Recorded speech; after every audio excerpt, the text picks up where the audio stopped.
ሰላም እንዴት ናችሁ? አበበ ነኝ። በዛሬው ቪዲዮአችን የምናየው how to maintain budget in P3 accounting። P3 accounting ላይ በጀት እንዴት እናስገባለን ነው። ሜንቴን በጀት ሲከፈት የኔ መሰለው ሊንክ ይመጣላችኋል። በጀት ኔም፣ ዲስክሪፕሽን፣ ታይፕ፣ ፊዚካል ይር ኤንድ አካውንት አይዲ እዚህ ጋር ይመጣላችሁ የመሰለ ሰንጠረዥ ይመጣላችኋል ማለት ነው። እዚህ ጋር በተሰጣችሁ መሰረት እንስራ። በጀት ኔም ኢንካም and expense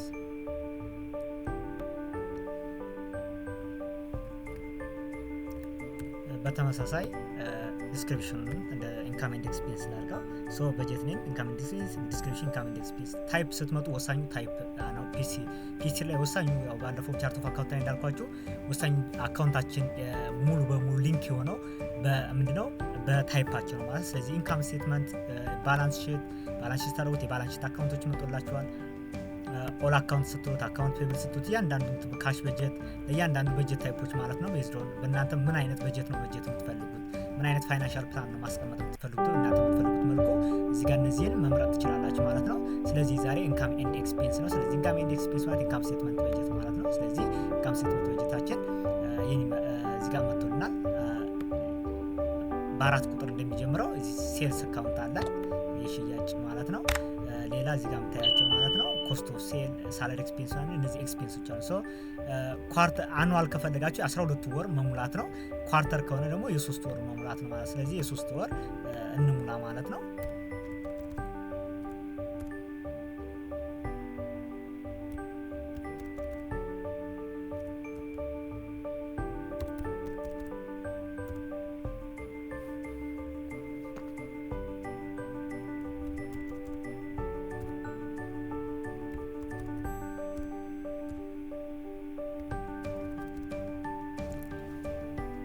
ስለዚህ እዚህ ጋር ከመጡልን በኋላ ምን ትችላላችሁ ማለት ነው፣ ሰሌክት አድርጋችሁ የሌሎች ወራቶች ኮፒ ማድረግም ትችላላችሁ ማለት ነው።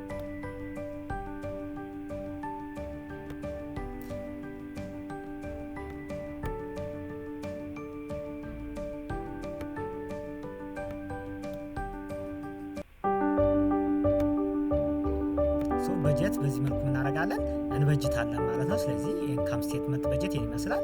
ጠቅላላ ሴልስ በ3 ወር ውስጥ እናገኛለን። የማወጣው ወጪም በዚህ መልኩ በጀታለሁ ማለት ነው። ስለዚህ በጀት ሙሉ የምትፈልጉትን በጀቶች በዚህ መልኩ ትሞላላችሁ። አፍተር ዛት ክሊክ ሴቭ ማለት ነው። ሴቭ ታደርጋላችሁ። በዚህ መልኩ በጀት እንሰራለን ማለት ነው። የዛሬው ቪዲዮአችን ይመስላል። በቀጣይ ቪዲዮ እስክንገናኝ ሰላም ቆዩ። አስተያየት ካላችሁ ጻፉልኝ። ሰላም ቆዩ።